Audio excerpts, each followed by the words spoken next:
तो दोस्तों स्वागत है आप सभी का इंडिया न्यूज़ के इस डिजिटल प्लेटफॉर्म पे और मैं हूं आपके साथ आयुष। दोस्तों आपको ये पता है कि अभी इसके पहले भी आपने देखा था कि बहुत सारे ऐसे कॉलेज थे जो कि अनुदान प्राप्त थे और उनको लेकर के कुछ उनकी जो डिमांड्स थी वो लगातार चल रही थी। लेकिन अब सरकार की तरफ से एक बड़ा फैसला किया गया है जिसमें हरियाणा सरकार बहुत सारे ऐसे अनुदान यानी कि जिनको हम लोग एडेड कॉलेज कहते हैं उनको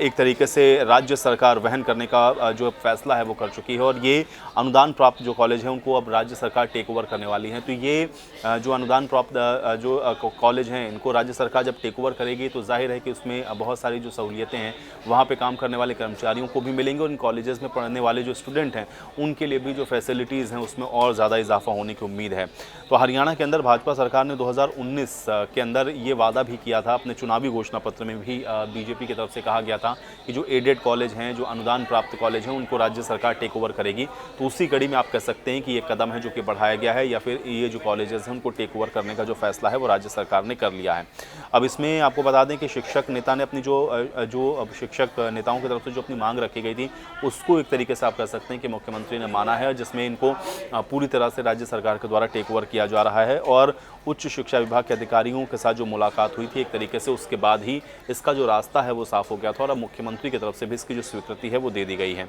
अब सीएम के जो प्रधान सचिव हैं उनके साथ आपको बता दें कि ये जो कर्मचारियों के नेता हैं उनकी मुलाकात हुई थी और 95% अभी तक आपको बता दें कि जो सरकार है वो देती है, लेकिन अनुदान प्राप्त कॉलेजों में कर्मचारियों को कई माह से जो वेतन है वो नहीं मिला था और इसलिए सरकार जब इनको टेक ओवर करेगी तो ये जो एक वेतन की जो समस्या बनी हुई थी वो भी बहुत जल्दी दूर हो जाएगी। तो यानी कि एक तरीके से दीपावली से पहले एक बड़ी घोषणा उन अनुदान प्राप्त कॉलेजेस के लिए भी आप कह सकते हैं कि मुख्यमंत्री ने की है, जो कि बहुत लंबे समय से ये वेट कर रहे थे कि उनको सरकार टेक ओवर करे ताकि वहाँ पर जो बेसिक जो फैसिलिटीज़ हैं वो मिलनी शुरू हो जाए। और एक सबसे इम्पॉर्टेंट जो चीज़ थी वहाँ पर, क्योंकि अध्यापकों की या जो स्टाफ है उसकी जो सैलरी है वो समय पर नहीं मिल पा रही थी और इस वजह से जो